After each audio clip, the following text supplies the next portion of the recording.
Taib, ini udah belum? Sudah ya? Nah.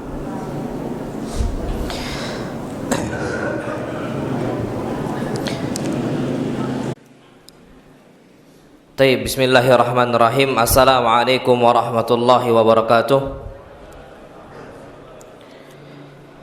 Alhamdulillah wassalatu wassalamu ala Rasulillah. Hayyakumullah wa bayyakum wa saddadanillah wa iyyakum alal khairi wal huda mahayyina wa as'aluhu bimannihi wa karamihi yaj'alani wa iyyakum min ahli al-ilmi wal qur'ani tadabbura wa fikha innahu ala kulli syai'in qadir wa bil ijabati jadir.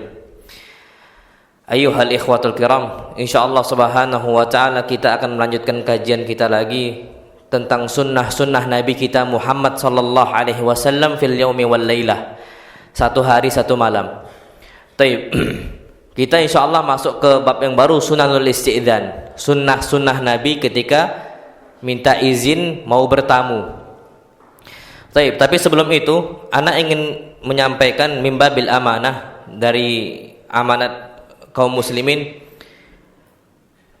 Insyaallah subhanahu wa ta'ala kami dari Pondok Al-Islam mau bangun pondok akhwat. Jadi udah ada pondok akhwat sekarang, cuman karena kepentingan untuk mengembangkan lebih cepat, qaddarallah kami harus bangun lagi 6 lokal untuk pondok Khadijah, pondok akhwatnya. Dan kami insyaallah subhanahu wa ta'ala akan membangun dengan luas pembangunan 80 kali 50 meter persegi. Yang kita bangun ada 3 asrama, 3 kelas sama 5 kamar mandi dan toilet, yang semuanya menghabiskan biaya 550 juta. Walhamdulillah sudah kemarin udah kita wakaf tanah kita buka. Walhamdulillah sumur juga udah kita buka. Dan alhamdulillah cepet itu istilahnya terpenuhi. Dan insyaallah subhanahu wa ta'ala kita akan membuka untuk wakaf bangunan. Dan insyaallah ini wakaf akan bermanfaat sampai kita wafat. Antum wakafkan untuk abah kita, antum wakafkan untuk ummi kita. Wallahi mereka akan diringankan beban mereka dari azab Allah subhanahu wa ta'ala karena wakaf kita, hatta walau cuma 100 ribu, 200 ribu. Dan itu bermanfaat. Apalagi ini di hari Jumat dan di pagi hari. Kenapa di pagi hari dan hari Jumat? Karena memang hari Jumat ini afdhalul ayyam, hari yang paling utama, sayyidul ayyam, tuannya hari ya hari Jumat. Dan juga hadis Nabi kita Muhammad sallallahu alaihi wasallam mengatakan, ma min yaumin yusbihul abdu fi, tidaklah ada satu hari yang mana seorang hamba di pagi hari, kecuali setiap pagi hari, illa wa yanzil alaihi malakan, kecuali akan turun dua malaikat. Yang satu mengatakan, Allahumma a'ti munfiqan khalafa, ya Allah, orang yang memberikan, berinfak, bersedekah, memberikan hartanya di jalan Allah SWT, kasihlah gantinya, maksudnya pasti digantikan, pasti jadi kaya dan sebagainya. Allahumma a'ti mumsikan talafa, ya Allah, sebaliknya yang enggak ngasih di pagi hari ini, berikanlah kebangkrutan dan kemiskinan. Maka usahakan, kata para ulama, kita sedekah tiap hari dan tiap pagi. Taib, itu saja yang dapat Anda sampaikan. Antum ada fulus kecil aja, jangan ada di dompet saja, tidak masalah. 50 ribu, wala 100 ribu, terserah antum. Wallahi kita terima untuk antum atau untuk abah antum atau untuk umi antum. Wallahi itu bermanfaat untuk hari kiamat kita. Itu kata para ulama dan Anda terima insyaallah subhanahu wa ta'ala. Taib. Kemudian kita masuk ke, dan untuk istilahnya yang mau bergabung, Anda punya grup WhatsApp, di situ juga ada data yang masuk wakaf, dan juga di situ dibagikan ilmu setiap hari insyaallah, dan info kajian yang Anda kelola dan sebagainya itu ada di grup WhatsApp. Antum bisa hubungin Anda, nanti yang akhwat masuk grup akhwat, yang ikhwan masuk grup ikhwan. Dan di antara pegawai rumah sakit Bunda ini sudah ada beberapa yang masuk, baik dokternya ataupun stafnya. Nah, jadi ala kulli hal Anda buka pintu itu untuk antum semua. Mudah-mudahan ini bermanfaat untuk kita semua. Nah, wallahu alam bishawab. Taib. Yang pertama, sunnah-sunnah ketika minta izin bertamu maksudnya. Para ulama mengatakan, an yakhtaral musta'dzin al-waqtal munasib lil isti'dzan. orang kalau mau bertamu, sunnahnya itu milih waktu yang tepat. Ada waktu untuk ngobrol, naam ada. Dan ada waktu istirahat, naam ada. Zaman dulu, anak-anak kecil itu bebas saja, masuk keluar rumah, masuk keluar rumah. Tapi ada 3 waktu yang anak kecil, anak tetangga kita, atau anak kita ke rumah tetangga. Biasanya kan anak kecil ini kan asal masuk keluar, boleh nggak? Boleh. Kecuali 3 waktu, itu tidak boleh. Kenapa? Tidak cocok untuk bertamu di waktu tersebut. Hatta anak kecil, apalagi yang sudah balik, yang sudah dewasa. Apa waktu-waktu tersebut yang nggak boleh kita itu bertamu? Allah Subhanahu wa taala berfirman, "Ya ayyuhalladzina amanu, wahai orang-orang yang beriman, liyasta'dzinkumul ladzina malakat aymanukum." Hendaknya orang-orang yang memiliki budak, walladzina lam yablughul huluma minkum, dan orang-orang yang dia itu belum balik, agar izin dan tidak sembarangan masuk dalam 3 waktu. Berapa waktu? 3. Ini nggak sembarangan orang asal masuk ya. Harus izin. Hatta anak kecil, hatta anak kecil. Apa kata Allah Subhanahu wa taala? Thalatha marrat. 3 waktu. Yang pertama, min qabli salatil fajr. Kita, anak kecil kita tidak boleh masuk rumah orang tanpa izin sebelum fajar, atau sebelum apa? Subuh. Karena itu aurat. Karena itu banyak yang mungkin nggak pakai baju, wala ada aurat yang terbuka, karena nggak sadar kita sedang tidur. Itu nggak boleh asal-asal masuk saja ke rumah tetangga sebelum apa? Fajar. Tapi ini jarang terjadi. Yang sering terjadi kapan? Waktu yang kedua, wahina tada'una thiyabakum minadh-dhahirah. Dan ketika kalian menanggalkan pakaian di waktu zuhur. Waktu zuhur ini sebelum zuhur ataupun ba'da zuhur. Ini waktu istirahat siang, qailulah. Nah, anak-anak kecil itu tidak boleh main-main ke rumah tetangga di waktu itu, apalagi orang dewasa, tidak sembarangan, karena dia kadang-kadang mau butuh istirahat. Hatta masya Allah, hatta para ustadz dan sebagainya, antum butuh waktu, tanya dulu WhatsApp, afwan Ustaz, di waktu siang ini anak ganggu waktu antum tidak? Kalau tidak, anak mau ngobrol, anak mau ke rumah, atau anak mau telepon dan sebagainya. Kalau nggak ada balasan, berarti jangan. Itu kata para ulama. Baik, kemudian yang ketiga, wa min ba'di salatil isya. Setelah salat apa? Isya. Karena memang salat isya itu setelahnya kita disunnahkan langsung ngapain? Langsung tidur.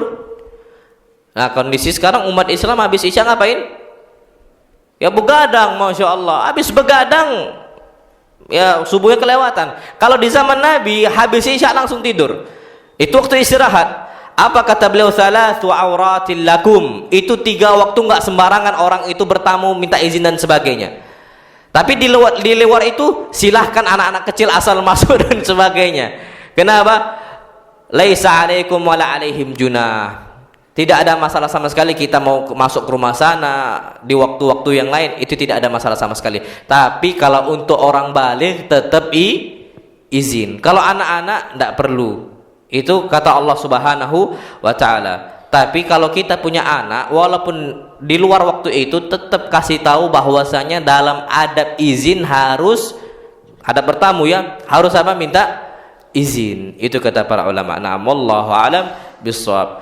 Kemudian sunnah yang kedua, an yatrukal musta'dzin baba man yarghab ziyaratahu bilutfin. Seseorang itu yang bertamu ngetok pintu rumah tuh bilutfin, lembut. Dengan cara apa? Pakai kuku. Ini hadis Nabi kita Muhammad sallallahu alaihi wasallam. Disebutkan dari Anas ibn Malik radhiyallahu taala anhu, beliau berkata, "Inna abwaban Nabi sallallahu alaihi wasallam kanat tuqra bil adhafir." Pintu rumah Nabi SAW, baik pintu depan, pintu belakang, tuqra bil adhafir, diketok menggunakan apa? Kuku. Assalamualaikum. Tapi kalau digedor dor, itu kan musibah.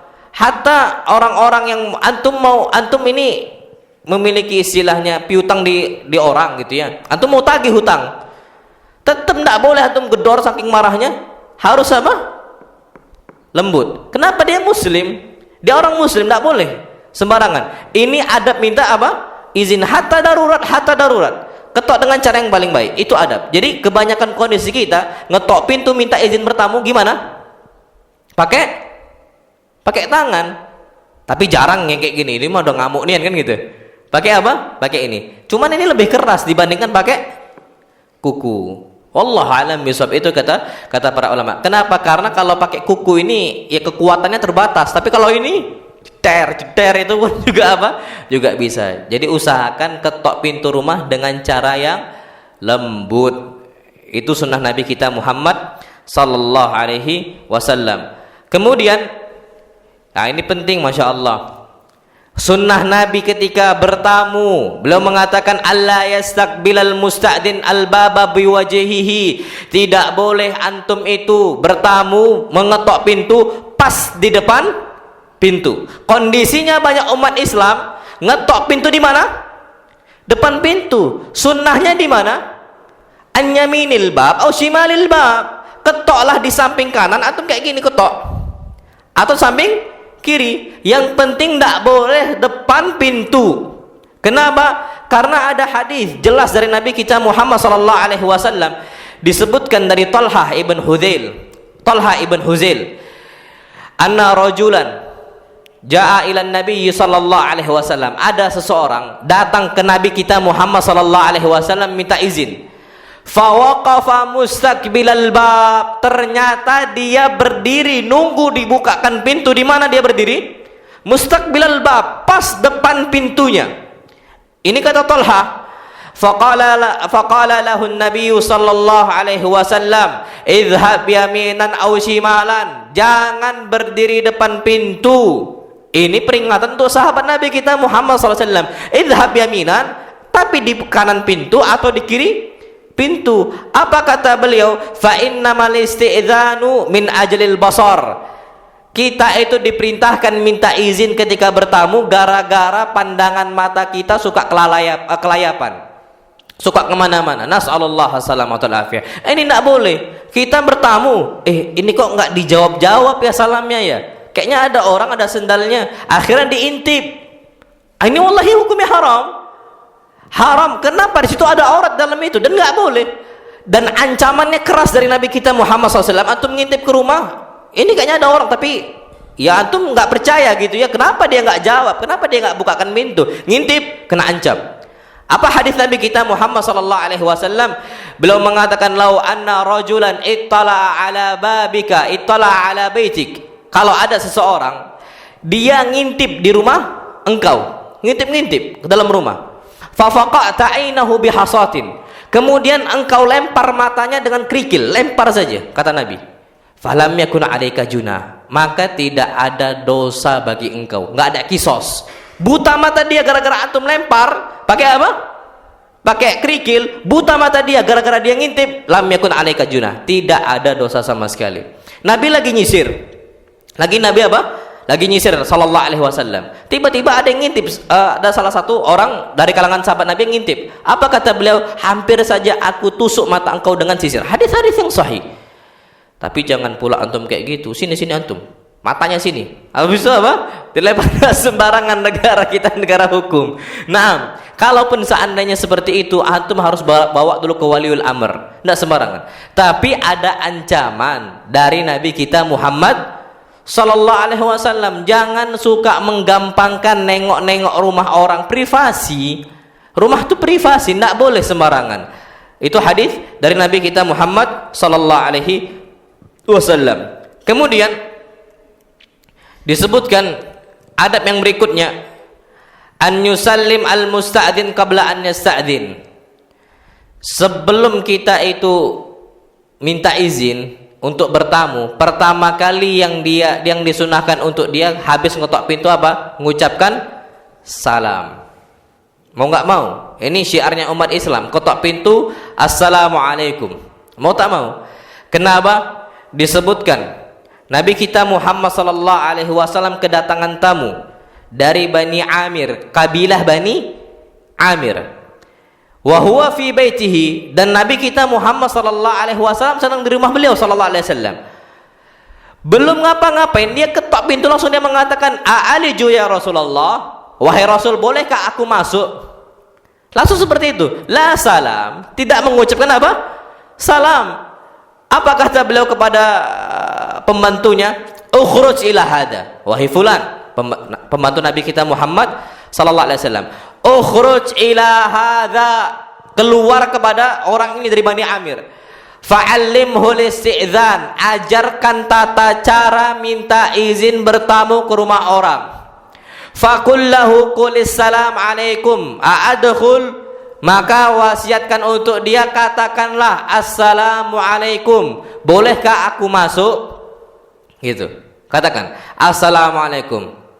Nah, sama untuk anak-anak kita, kalau mereka ini bertamu ke rumah kawan, kan tinggal panggil kawannya, semisal siapa, Budi, main yuk, kan gitu. Maka sebelum ngomong kayak gitu, kita harus ajarkan, nak, jangan langsung ngomong kayak gitu. Dari kecil. Biasakan, nak, ucapkan dulu apa? Salam sebelum manggil orang. Sebelum ngajak keluar, main ke rumah dia dan sebagainya, ucapkan pertama kali apa? Salam. Ini kata Nabi kita Muhammad sallallahu alaihi wasallam. Taib. Kemudian yang berikutnya adalah an yasta'dzina thalathan. Ketok pintu orang minta izin itu batasnya sampai 3 kali saja, tidak boleh lebih. Jangan maksa untuk pintunya dibuka kalau tuan rumah tak mau. Ini tidak boleh, hukumnya haram. Ini sunnah Nabi kita Muhammad sallallahu alaihi wasallam. Kenapa? Rumah tadi hak dia, milik dia, bukan milik kita. Tak ada pemaksaan di situ. Kenapa? Nabi kita Muhammad sallallahu alaihi wasallam bersabda, al-isti'dzan thalath. Minta izin salas, berapa kali? 3 kali. Fa in udzina laka wa illa farji. Kalau dikasih izin, dibukakan pintu, alhamdulillah, fadhal masuk. Wa illa farji. Tapi kalau ternyata nggak dibukakan, nggak dijawab, irji, pulang. Jangan maksa. Nggak bisa. Antum WhatsApp kawan, masya Allah centang 2. Ini kenapa nggak di-retreat ya? Kesal antum telepon lagi, nggak dijawab-jawab, kesal juga datengin rumahnya, kan gitu. Nah ya akhi, ada adabnya di situ. Mungkin dia lagi capek, mungkin dia lagi sakit, butuh istirahat dan sebagainya. Jadi maksimal berapa kali izin? 3. Ada hadis Nabi dari Abu Sa'id Al-Khudri radhiyallahu ta'ala anhu, hadis yang sahih. Disebutkan kharajna ma'an Nabi sallallahu alaihi wasallam. Kami pernah keluar bersama Nabi kita Muhammad sallallahu alaihi wasallam. Wa huwa yuridu Sa'ad ibn Ubadah, dan Nabi mau bertamu ke rumahnya Sa'ad ibn Ubadah, datang ke sana. Hatta atahu, sampai Nabi kita Muhammad sallallahu alaihi wasallam datang ke rumahnya Sa'ad ibn Ubadah. Fasallam falam yu'dzan lah. Nabi mengucapkan apa? Salam. Falam yu'dzan lah. Tapi nggak dikasih izin, nggak ada jawaban, juga nggak dibukakan pintu rumah. Tsumma sallama tsaniyah. Nabi ulangin salamnya berapa kali? 2 kali.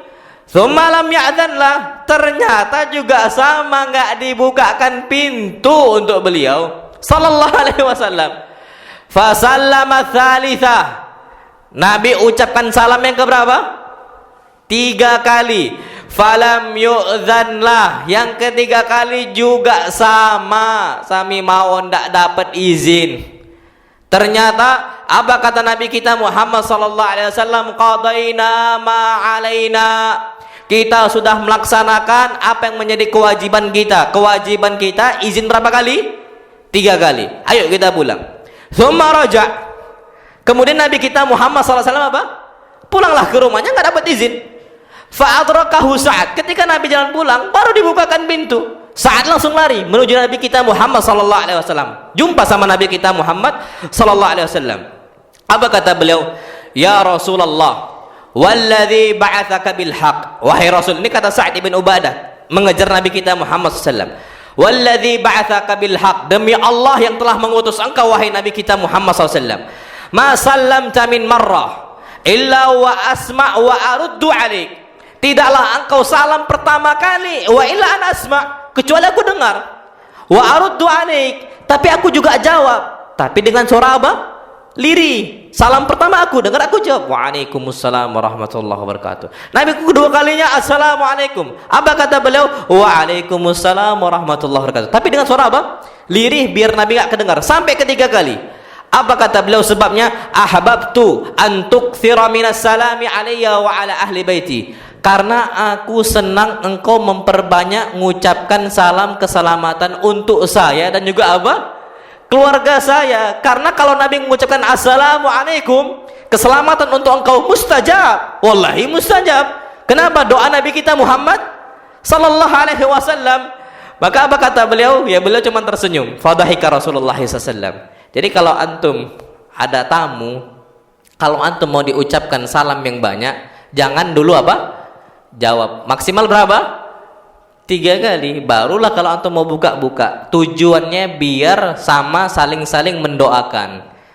Jadi kalau di Saudi sana, itu kalau antum mau minta fatwa sama para masyayikh, itu banyak-banyak doakan. Barakallahu fiki syekh, kif halak, gimana kabar engkau dan sebagainya. Nanti ucapkan lagi masya Allah ghafarallahu lakum ya syekh, semoga Allah mengampuni engkau wahai syekh. Terus gitu. Jadi setiap ucapan itu apa? Ghafarallahu lakum wa wafaqakumullah. Itu seperti itu. Dan anak kalau dulu sebelum Syekh Ali Hasan Al-Halabi meninggal, murid Syekh Al-Albani rahimahullah, anak sering kalau ada satu hal yang tidak tahu hukum, nanya sama beliau melalui WhatsApp. Tapi sering doakan. Assalamualaikum ya fadilatul syekhina wa barakallahu fikum wa ghafarallahu lakum. Nanti habis itu tanya lagi wa barakallahu lakum. Nanti tanya lagi wa barakallahu fi ilmikum. Terus kayak gitu. Itu basa-basi agar kita itu bukan basa-basi sebenarnya. Bukan basa-basi, istilahnya untuk muqaddimah agar kita memperbanyak doa untuk para ulama kita. Jadi saling mendoakan saja seperti itu. Makanya kalau seandainya kita itu mau mendapatkan ya banyak kesempatan, ya fadhal antum silahkan, nggak ada masalah sama sekali untuk nunggu apa? Salam mereka sampai 3 kali baru antum buka, ya nggak ada masalah juga karena Nabi tidak mengingkari hal tersebut. Wallahu a'lam bishawab. Kemudian yang berikutnya, nah kalau udah 3 kali nggak dijawab, maka pulang ke rumah, jangan maksa. Apa? Pulang. Kalaupun sekali diketok, langsung tuan rumah mengatakan nanti dulu ya, anak lagi istirahat, maka apa? Langsung pulang. Semisal kita disuruh langsung pulang. Jangan sampai kita nantilah dan sebagainya. Anak mau tunggu dulu, akhi, penting ini, tunggu sebentar ya. Akhirnya dia mengatakan nggak bisa, anak butuh istirahat. Nah, kalau saatnya kita disuruh pulang, maka kewajiban kita itu apa? Untuk pulang, nggak bisa memaksakan orang lain ketika bertamu. Apa hadisnya? Nabi kita Muhammad sallallahu alaihi wasallam, afwan, Allah Subhanahu wa taala berfirman, "Wa idza qila lakum irji'u farji'u huwa azka lakum." Jika dikatakan untuk kalian pulang, maka pulang. Huwa azka lakum. Fadhal, ini kosong akhi. Ini kosong, enggak apa-apa. Naam. Ke depan saja enggak apa-apa. Kosong. Barakallahu fikum. Baik. Jadi apa Allah firmankan? Wa in qila lakum irji'u. Kalau dikatakan irji'u, pulanglah kalian, farji'u, maka pulang, jangan meso-meso gitu loh, marah bawaannya gitu loh. Disuruh pulang kok kita yang malah marah, kita yang minta izin, yang tuan rumah nggak ngasih izin, ya jangan marah lah. Apalagi sampai emosian, aidahlah, bentar dulu, gitu loh. Ini penting gitu, lah nggak boleh. Disuruh pulang ya pulang gitu loh. Ini kata Nabi kita, kata Allah SWT, wa in qila lakum irji'u, kalau diucapkan irji'u, pulang kalian, maka apa? Farji'u, pulanglah kalian. Huwa azka lakum, itu lebih suci untuk hati kalian. Jangan sampai kita marah dan sebagainya, hati kita nanti bermasalah, kotor hati kita, bawaannya suudzon, kenapa ini, kenapa itu dan sebagainya. Nah, wallahu alam bissawab. Kemudian biasanya kalau udah bertamu maka kita bermajelis. Nah, ketika bermajelis, antum pertama ketok pintu rumah, apa? Mengucapkan salam. Mau duduk, ucapkan salam lagi. Apa? Ucapkan salam lagi. Antum datang ke majelis ilmu, masuk ke semisal tempat ya mau ada seminar masalah dan sebagainya. Yang lain udah pada julus, yang udah pada duduk, kita baru duduk, maka apa? Ucapkan salam. Sunnah Nabi kita Muhammad sallallahu alaihi wasallam. minimal kita sampaikan ke siapa? Orang sebelah kita. Hadis Nabi kita Muhammad sallallahu alaihi wasallam, beliau mengatakan, hadis yang sahih, "Idza intaha ahadukum ilal majlis." Kalau kalian itu masuk ke dalam majlis, baik majlis ilmu, majlis ad-diyafa, ada tamu, majlis apa lagi, majlisnya cuman makan-makan saja, ataupun majlis walimah, baik walimatul urus, walimah apa, terserah antum. Yang penting ada acara majlis itu. Maka apa? Falyusallim, ucapkan salam untuk siapa? Untuk orang sekitar. Minimal kalau nggak mau ganggu materi, kalau majelis ilmu, kepada siapa kita ucapkan salam? Tetangga kita, sebelah kita. Assalamualaikum ya akhi, jabat tangan. Fa in badalahu an yajlis falyajlis. Kalau dia bisa duduk di situ, duduk. Nah, ini kita kasih kesempatan untuk orang biar dia duduk. Kalau ada tempat yang kosong, kasih, berikan, kabarkan dan sebagainya. Fadhol akhi, ini ada di depan. Memang harus seperti itu. Fa in badalahu, kalau ada tempat yang kosong, maka suruh dia duduk dan dia duduk di situ. Nggak ada masalah sama sekali. Tsumma in qam. Nah, tapi kalau majelisnya udah selesai dan dia mau tegak, falyusallim, ucapkan juga apa? Salam. Minimal kita sampaikan kalau antum mau pergi dari majelis ilm belum selesai, minimal biar nggak mengganggu materi, angkat apa? Tangan. Izin saja. Ngangkat tangan, ngasih isyarat kita itu butuh, ada hajat untuk tinggalkan majelis ilm. Kenapa? Kata beliau, falaisatil ula bi ahaqi minal akhirah. Tidaklah salam yang pertama lebih afdal dibandingkan salam yang terakhir. Maksudnya salam pertama penting, salam terakhir juga apa? Juga penting. Sama-sama mengucapkan salam, baik yang awal ataupun yang kedua. Ini kata Nabi kita Muhammad sallallahu alaihi wasallam. Sama ana bermulai majelis ucapkan apa? Salam. Assalamualaikum. Habis majelis ucapkan apa? Salam juga. Itu mau tak mau. Nah, itu kata para ulama dan hadis Nabi kita Muhammad sallallahu alaihi wasallam. Baik. Kemudian yang berikutnya adalah antajlis haitsu intaha bikal majlis. Duduk di sebuah tempat yang paling mentoknya di mana? Gitu loh. Kalau di depan masih ada yang kosong, jangan duduk di belakang. Duduk di mana? Depan. Nah, ini termasuk adab sahih. Nggak ada masalah sama sekali. Mungkin kita belum tahu sunnahnya. Nah, sekarang kita sudah apa? Sudah tahu sunnahnya. Pokoknya mentoknya di mana? Paling depan, paling depan. Nah, nggak ada masalah. Kenapa? Karena keberkahan itu yang ada majelisul ilm itu untuk orang-orang yang di saf berapa? Saf awal. Kalau ada yang kosong, jangan mau di belakang. Itu mau tak mau. Itu kata beliau, antajlis haitsu intaha bikal majlis. Engkau duduk di tempat yang paling mentok kosong itu di mana? Itu kata beliau. Kalau ada kosong depan, duduk di depan. Hadisnya adalah hadis Jabir ibn Samurah. Hadis siapa? Jabir ibn Samurah. Kunna idza ataina an-nabiyya sallallahu alaihi wasallam. Dulu kami kalau datang bermajlis bersama Rasul sallallahu alaihi wasallam, jalasa ahaduna haitsu yantahi bihil majlis, maka kami akan mentok duduk di tempat yang kosong paling depan mana? Itu kata beliau. Hadisnya Jabir ibn Samurah. Kalau ada kosong di tempat biru, sebenarnya fadhol isi. Kalau enggak rugi. Untuk sekarang mungkin kan belum tahu. Nanti ke depannya isi saja, tidak ada masalah sama sekali. Kenapa? Karena ini termasuk sunnah Nabi kita Muhammad sallallahu alaihi wasallam. Penting. Jadi jangan duduk di belakang kalau ada yang di depan. Itu termasuk adab dan juga sunnah Nabi kita Muhammad sallallahu alaihi wasallam ketika bermajelis. Kemudian kondisinya gimana kalau full? Nah, kalau full baru jangan nyuruh orang lain tegak, enggak boleh. Ngerti sampai sini? Apalagi ini sering kondisinya ketika khutbah Jumat. Full rame tempatnya sampai ke belakang. Antum butuh duduk di depan. Akhi, antum gesernya. Nah, ini bermasalah. Kalau ternyata full enggak bisa kayak gitu. Fadhol akhi maju sedikit, antum mundur sedikit biar Anda bisa masuk. Enggak boleh. Kenapa? Enggak nyaman duduknya. Nah, kalau udah kondisi full, maka alla tuqima ahadan min majlisi. Enggak boleh nyuruh orang berdiri tegak, enggak boleh. Karena dia udah duduk di situ. Ini ada majelis dan sunnah bermajelis. Kalau dia udah duduk, jangan sekali-kali kita mengatakan afwan, anak di sini Pak Bos. Antum tegak. Enggak bisa. Enggak boleh kecuali memang dikhususkan untuk orang-orang tokoh atau pemimpin sebuah tempat Semisal kadang-kadang kita bermajelis ditulis semisal Pak Wali Kota atau Pak Gubernur dan sebagainya. Itu ada tempatnya masing-masing. Maka jangan duduk di situ. Nah, tapi kalau nggak ada atau udah duduk, maka nggak ada hak orang lain untuk apa? Untuk duduk atau maksa untuk berdiri. Kenapa? Disebutkan sunnah bermajelis, la yuqimur rajulu ar-rajula. Tidak boleh seseorang menegakkan orang lain yang sudah duduk bermajelis dari tempat duduk dia. Habis dia tegak, semuanya jadi sufi, nyuruh orang lain tegak, dia duduk di situ. Tidak boleh. Zalim sama orang. Tapi ucapkan apa? Kalau bisa walakin tafassahu wa tawassa'u. Kalau masih muat akhi fadhal antum sedikit agak lebar ya. Ana mau duduk, bisa enggak? Nah, kalau seperti itu maka apa?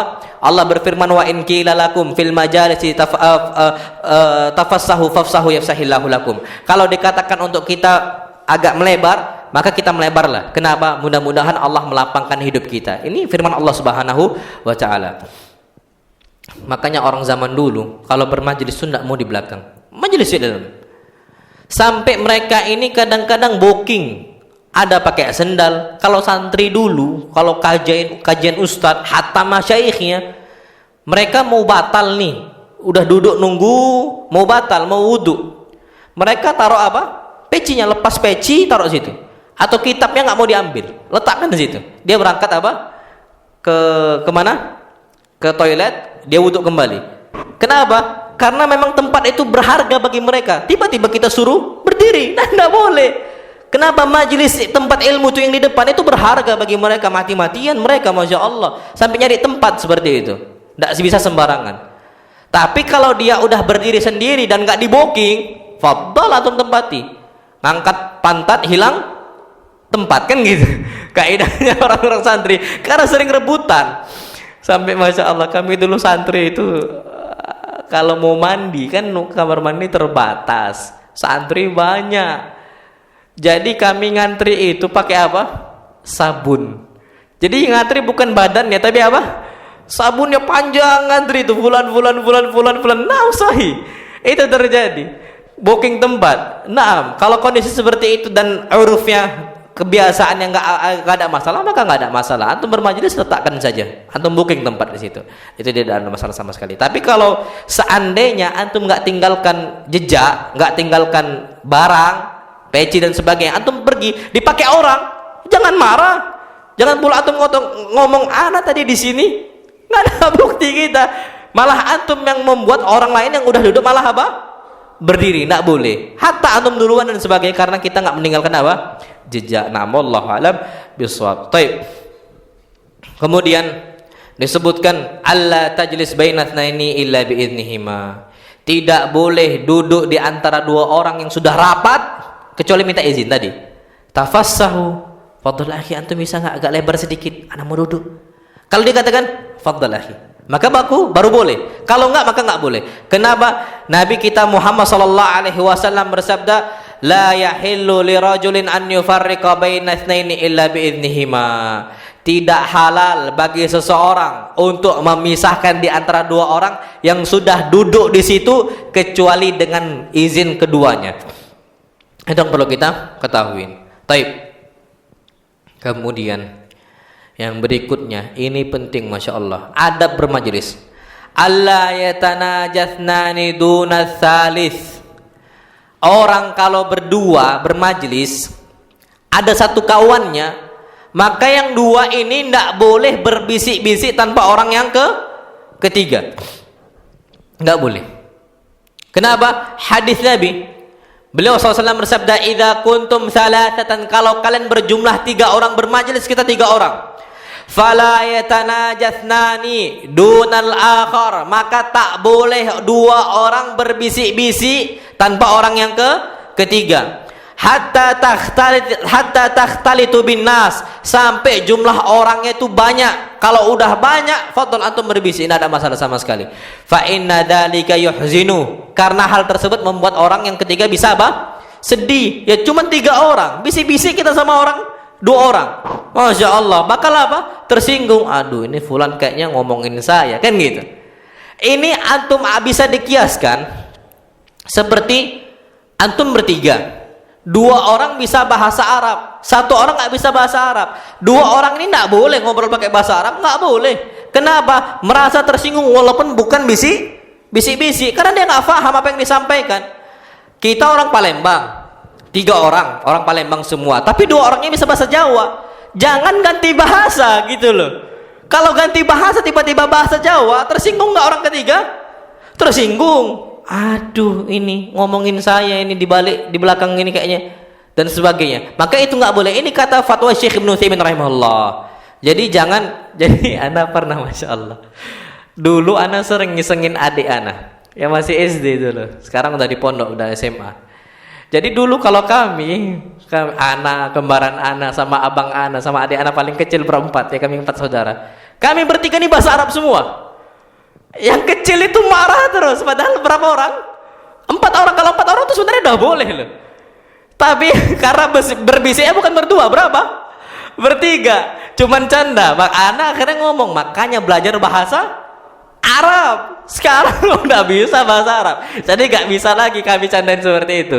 Nah, sahih, semangat akhirnya belajar bahasa Arab sampai sekarang. Dan semuanya di Bukhari. Abang ana udah ngajar di Imam Bukhari, kembaran ana juga udah ngajar di Bukhari, adik ana masih belajar sekarang kelas 2 Tsanawi, 2 SMA. Jadi mau nggak mau seperti itu. Itu jangan sampai kita laksanakan karena bisa membuat orang menjadi sedih. Naamlah, murunglah hati dia seperti itu. Naam, wallahu alam bissawab. Itu kata para ulama. Taib.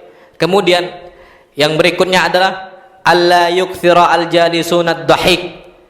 Orang yang bermajlis jangan memperbanyak tertawa, apalagi majlis guyon.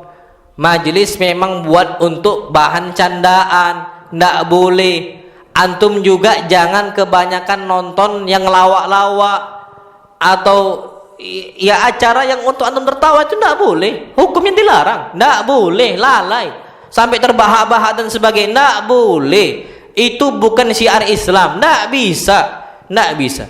Kenapa? Nabi kita Muhammad SAW bersabda, la tukthiru minad dhahik, jangan perbanyak tertawa, fa inna kathratid dhahik tumitul qulub, karena banyak tertawa bisa mematikan apa? Hati. Keras hati itu. Mau antum orang banyak tertawa, nangis itu susah udah. Salat mau renungin di hadapan Allah susah, wallahi susah. Disampaikan ilmu sampai beberapa ilmu nggak nerima. Kenapa? Banyak tertawa, hati itu keras. Antum kalau udah nggak bisa nangis di depan Allah, padahal nangis di depan Allah, antum sholat nangis di hadapan Allah, itu ada keutamaan besar. Disebutkan 2 mata yang nggak bakal dikenakan api neraka. Ainani la tamassuhuman nar. Ada 2 mata, 2 orang yang nggak bakal disentuh oleh api neraka. Apa itu? Ainun batat tahrusu fi sabilillah, mata yang bermalam di jalan Allah, jihad, bermalam dia jaga ribat, perbatasan, kemudian menuntut ilmu, belajar, itu termasuk fi sabilillah. Dia itu kajian dan sebagainya, bermalam, bergadang, itu nggak bakal disentuh mata oleh api neraka.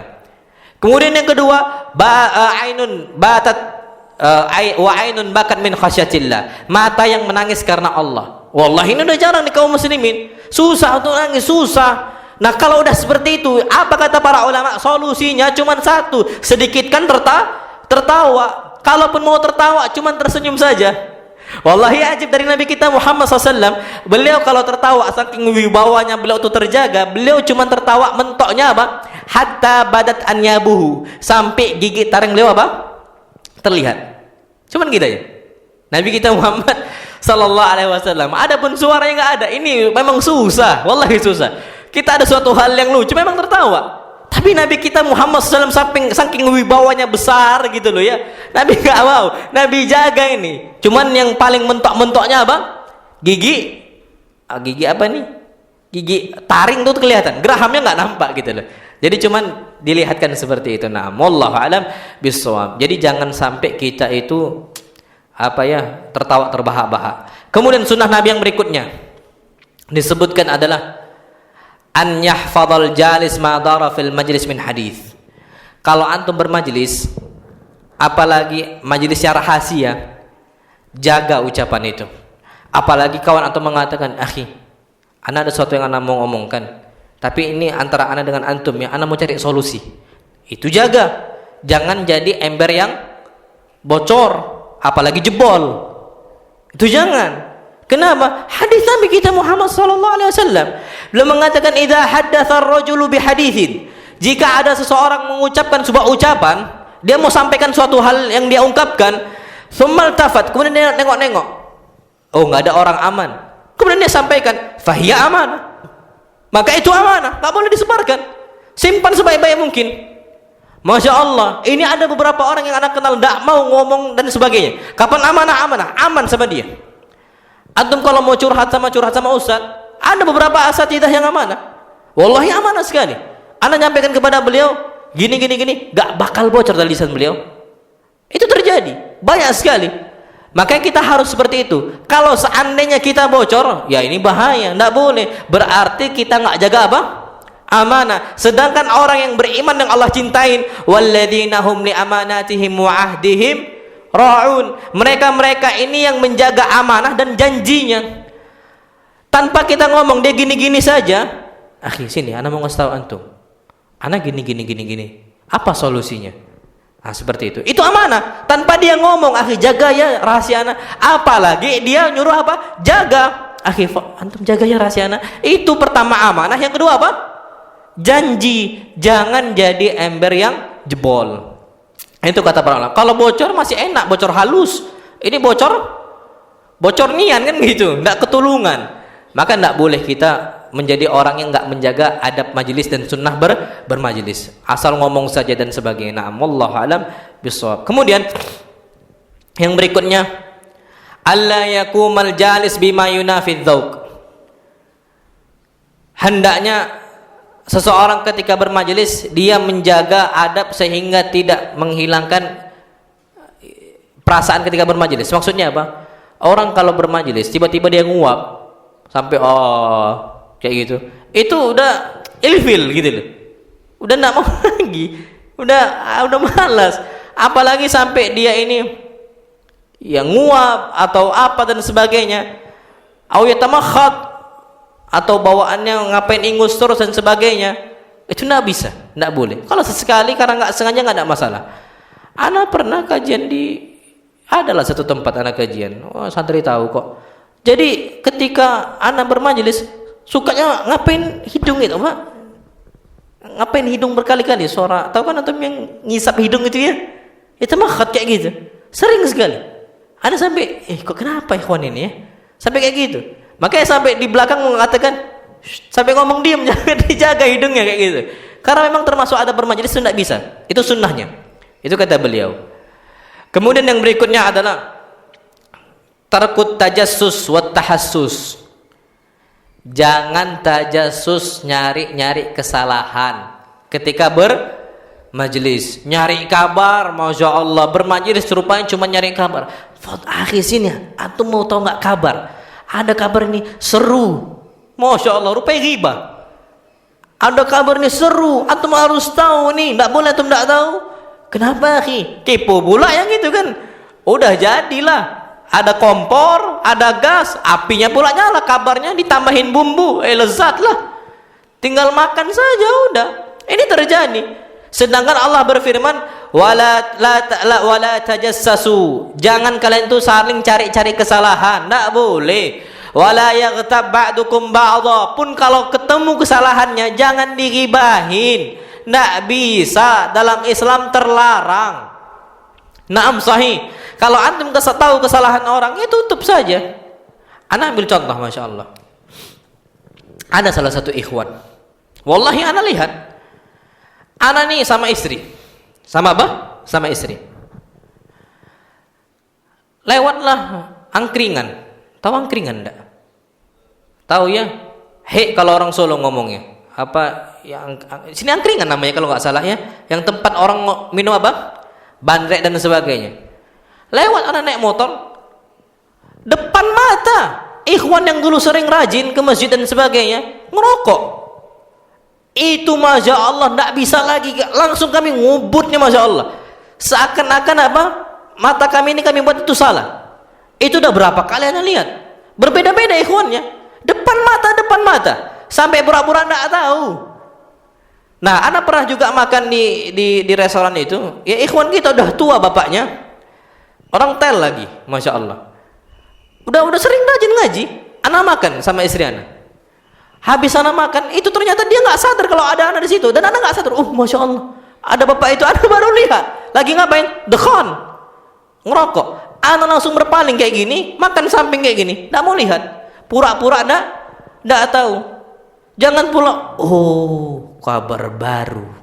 Abang, ikhwan ini gini-gini. Wallahi laisa minal adab. Itu bukan termasuk adab. Dua pilihannya, antum diam atau antum ingatkan.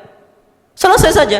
Tapi kalau kita ingatkan dia malah down, jatuh, jangan. Sampaikan ke siapa? Orang terdekat dia. Tadi anak lihat itu kayaknya dekhan. Antum kabarkan ke istrinya, antum kabarkan ke anaknya, antum kabarkan ke siapa? Kalau antum langsung nasihatin, kadang-kadang mungkin dia malu dan sebagainya. Apalagi kalau semisal kayak kita nih, ya ustadz kan kayak gitu, aduh anak malu dilihat sama ustadz dan sebagainya. Tapi kalau istrinya kan udah tahu kondisinya, antum ingatkanlah anak ya, antum tahu nggak abah antum tahu kan? Ya tahu, ustadz udah susah, nasihatkan lagi. Nah, jangan antum ragu gitu.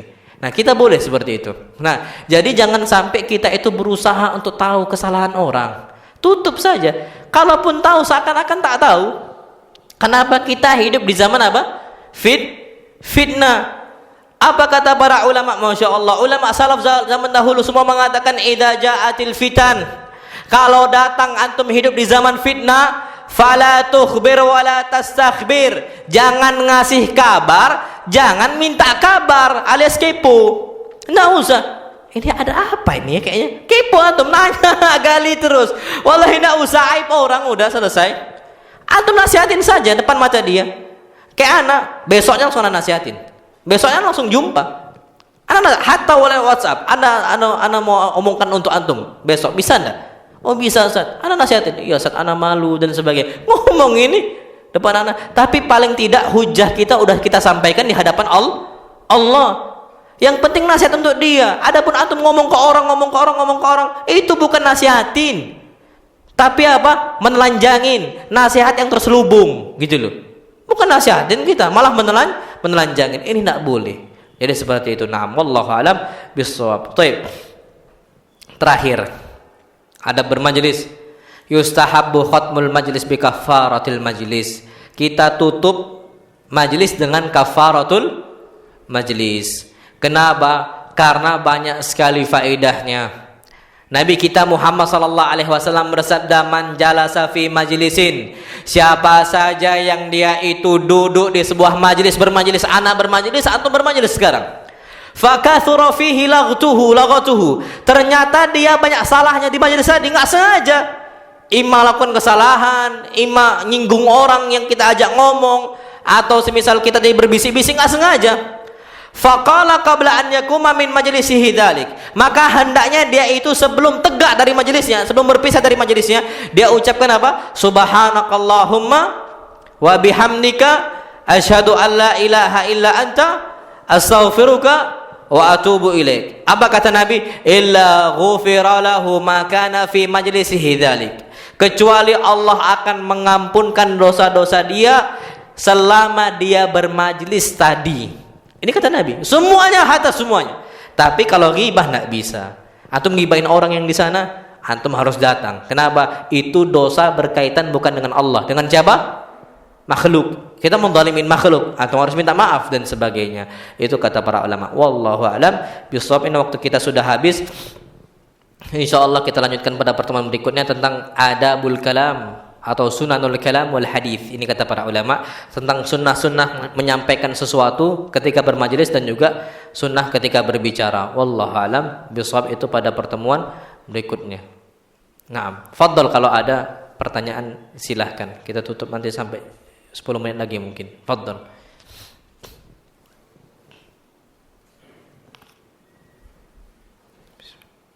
Naam, fadhal. Waalaikumsalam warahmatullahi wabarakatuh. Enggak dengar anak nih. Muslim, ta'al muslim. Naam, syukran jazakallah khair.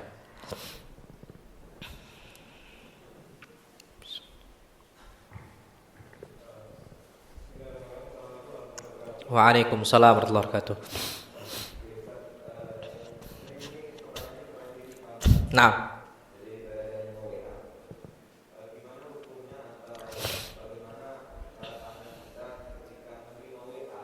Nah.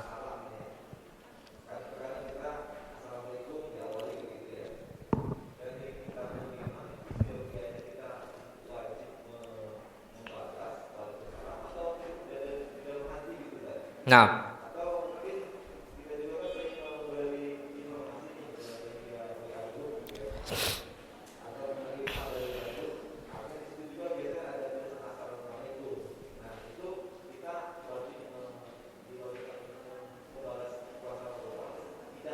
Nah, taib. Kalau ada yang memberikan WhatsApp dan mengucapkan salam, maka boleh kita itu menjawab salam dengan dua hal. Imma dengan tulisan, chat, atau imma dengan lisan. Boleh. Ana, Masya Allah, setiap anak nanya sama Syekh Ali Hasan Al-Habib tadi, beliau udah meninggal rahimahullah gara-gara COVID terakhir. Anak sering chat. Setiap anak ngomong Assalamualaikum warahmatullahi wabarakatuh, tidak pernah dijawab. Tidak pernah dijawab salam mana. Bukan dijawab tulisan ya. Anak tanya sama beliau, Syekh, apa hukumnya? Kalau ada seorang WhatsApp kemudian mengucapkan salam, tidak dijawab salamnya. Apa kata beliau? Mungkin dia jawab salamnya dengan apa? Lisan. Itu kata beliau. Oh, baru sadar anak. Rupanya memang beliau itu waktunya nggak banyak. Beliau banyak jawab pertanyaan. Jadi langsung ke inti jawaban. Jadi Assalamualaikum, langsung beliau mengucapkan apa? Waalaikumsalam warahmatullahi wabarakatuh. Langsung ke inti pembahasan. Nah, sekarang alhamdulillah sudah ada fitur stiker kan?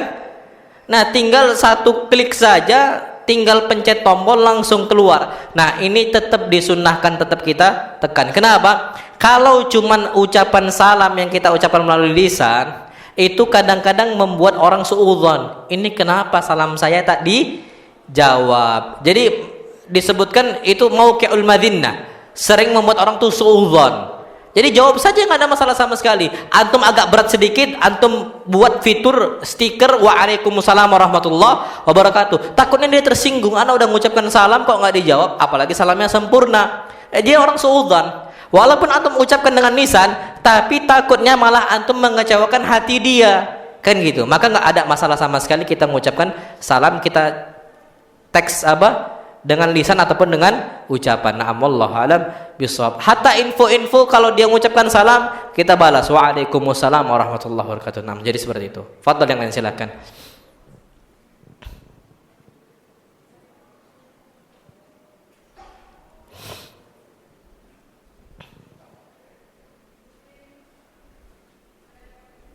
Ada?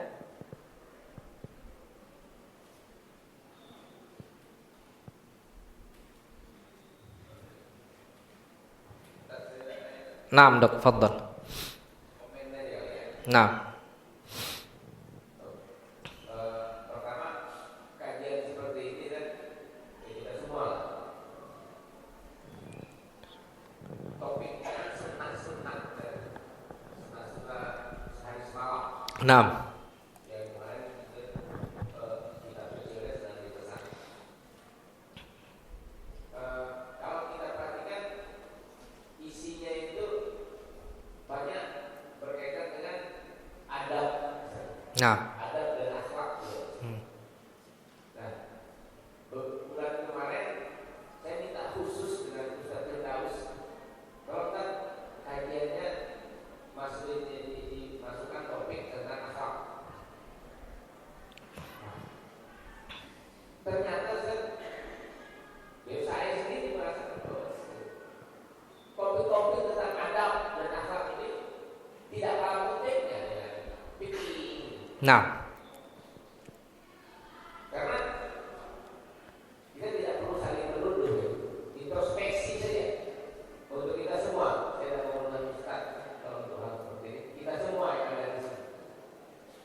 Dari sekian yang disampaikan itu, baik 2 kali pertemuan kemarin dengan Ustaz Firdaus, kemudian yang kedua saya tidak hadir karena sudah ada lagi di beragam kemarin. Nah. Kemudian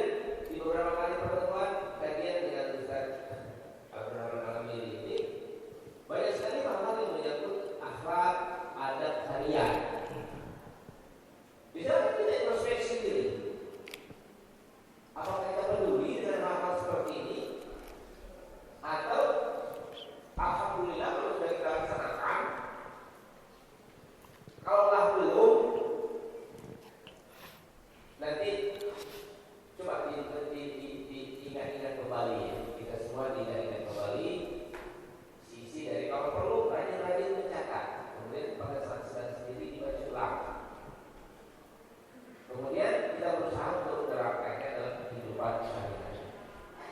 Barangkali itu komentar saya, karena kalau kita perhatikan sekali lagi ini sudah ketiga kali kalau tidak salah saya sampai di sini dengan pergantian orangnya, saya ingatkan kembali bahwa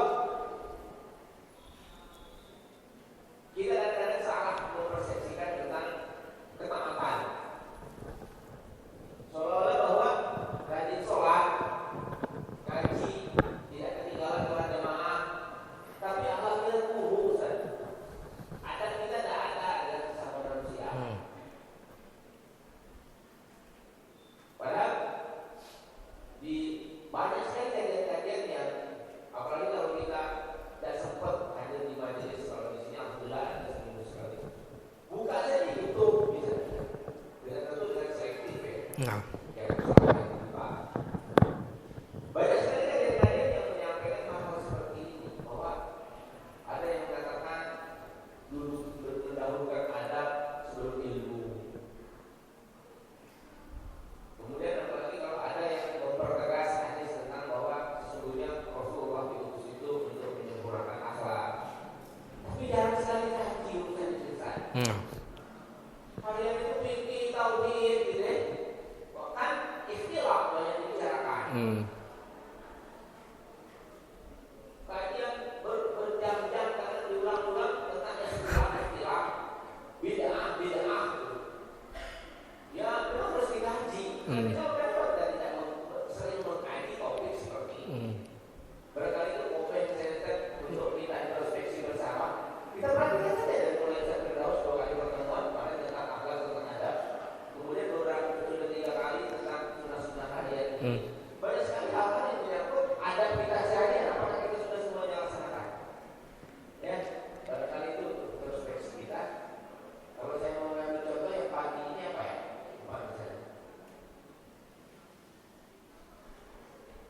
Ya, ada bermajelis hadis saja kan, itu biasa kan, bisa saya dulu. Karena tadi orangnya tamat secara fikih, tapi keseharian orang ini kalian seperti ini. Ada orang-orang seperti itu. Kemudian kita tidak tahu selama ini, begitu dia Islam mengatur kehidupan sehari-hari. Gedor pintu harus dari samping. Alhamdulillah kalau kita sudah pernah dengar ya hal-hal seperti ini. Kalau pagi ini baru kita dengar, paling tidak kita mengambil hikmah. Di samping kita laksanakan hal seperti ini, kita mengambil begitu paripurnanya Islam.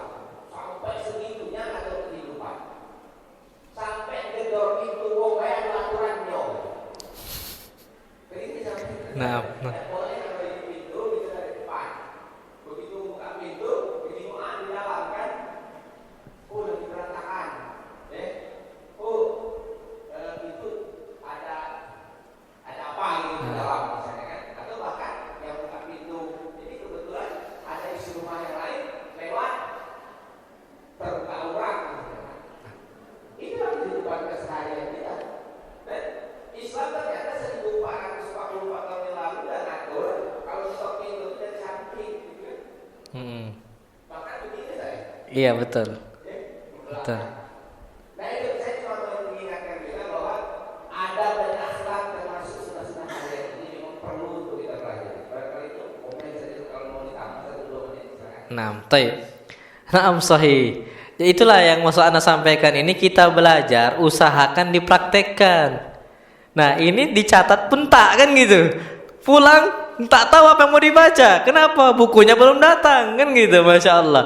Sedangkan kalau antum mau buka buku itu tidak banyak dalilnya, tapi kita tambahkan gitu loh.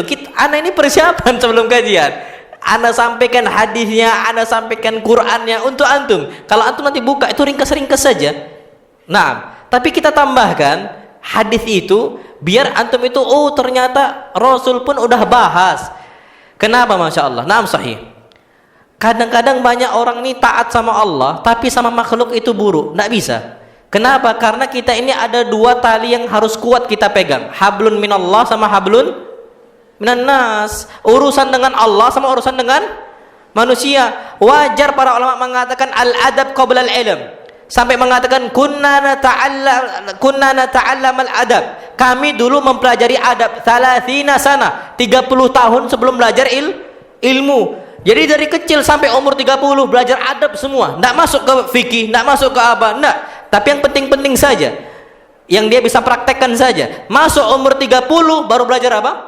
Fikih. Sampai seperti itu. Saking adabnya, na'am, sahih. Makanya sampai Sufyan, ana lupa Sufyan ibn Uyainah ataukah Sufyan Ats-Tsauri, ibunya itu jahit, ngerajut ibunya. Apa kata umminya Sufyan? Ya Sufyan, wahai Sufyan, berangkatlah engkau belajar dan enggak usah nyari kehidupan. Saya yang nyari kehidupan engkau. Tapi wa illam tughayyir fi majlisik wa fi misyatik wa fi ma'kalik wa fi mashrabik ud ilayya. Kalau engkau tidak berubah gaya jalan, enggak berubah gaya bermajlis, enggak berubah gaya berbicara, enggak berubah gaya makan, enggak berubah gaya minum, ud ilayya, balik ke saya. Enggak boleh kau belajar. Sampai seperti itu. Kenapa? Bahaya orang belajar ilmu tak belajar adab. Ada satu hadis ini wallahi penting. Ada salah seorang wanita, ada seorang wanita disebutkan tentang dia di sisi Nabi kita Muhammad SAW, min kasrati salatiha wa siyamiha, banyaknya dia itu salat, puasa, rajin salat, rajin puasa, tidak pernah ketinggalan. Tapi apa? Akan tapi lisannya untuk jirannya, untuk tetangga dia itu buruk. Maka apa kata Nabi kita Muhammad SAW? Hiya finnar. Letaknya ini orang di mana? Di api neraka. Padahal rajin sholat apa? Rajin puasa. Walakin tu'zi jiranaha bilisaniha. Tapi kasusnya dia menyakitin tetangga dengan apa? Lisan, tak ada adab. Berarti adab itu penting bukan? Penting. Antum pelajari kutubul akidah, kitab-kitab akidah. Di akhir pembahasan akidah, hampir rata-rata para ulama juga memasukkan bab adab. Mau tak mau. Kenapa? Karena kalau kita akidahnya kuat, harusnya adabnya semakin kuat. Tapi kalau ternyata adabnya tak kuat, ini bermasalah. Nah, wallahu alam bisawab, itu yang Anda mau sampaikan. Jadi maksudnya ini kalau dipelajarin ya di murojaah seperti itu. Ulangin lagi. Oh, ada yang baru. Oh, Masya Allah, Anda baru tahu ilmunya, langsung praktekkan. Kalau sudah tahu di murojaah terus. Mungkin ada yang silap dari kita ataupun ada yang lewat. Nah, jadi seperti itu, Dok. Nah, kita tutup sampai sini, kurang lebihnya mohon maaf. Wassalamualaikum warahmatullahi wabarakatuh.